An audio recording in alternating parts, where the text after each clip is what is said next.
Assalamualaikum. Bertemu lagi bersama saya Ain Anissa. Hari ni kita dekat Mawai dekat sana ada tulis apa, kita besarkan. Dana Jaminan Makanan DJM, projek ke arah pertanian organik Sis sekarang dekat JT. JT nak pergi ke sungai. Kita lalu JT ni dia buat daripada batu batu, jadi sis beranilah.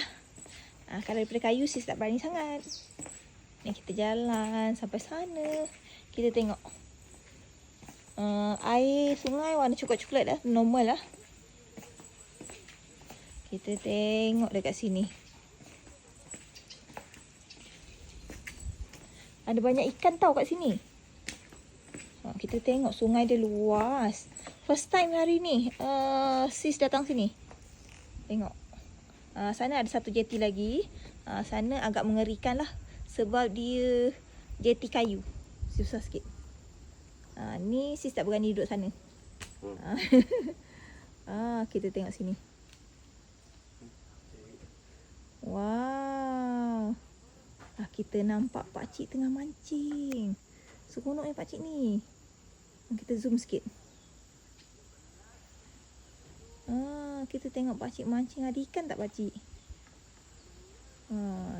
Nampak dia tengah tarik tu. Macam ada ikan. Ke tak ada? Belum lagi. Kita tengok. Luas tau.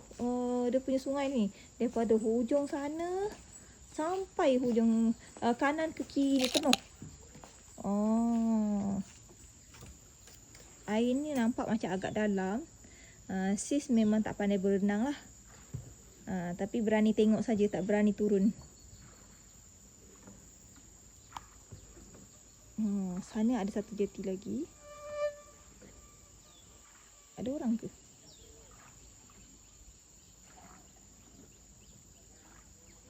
Ada kereta. Ada jeti lagi lah kat sana. Tapi ini kita ada halangan pokok-pokok ni, tak nampak sangat. Ada orang mancing Ada orang mancing. Kita tengok pokok-pokok yang ada kat sini. Ni macam pokok pandan Pokok pandan, pokok macam-macam pokok lah ni. Si pun tak tahu pokok apa. Cantik, pokok bakau semua ada. Bunyi air lepak tepuk lepak lepuk bunyi air ni.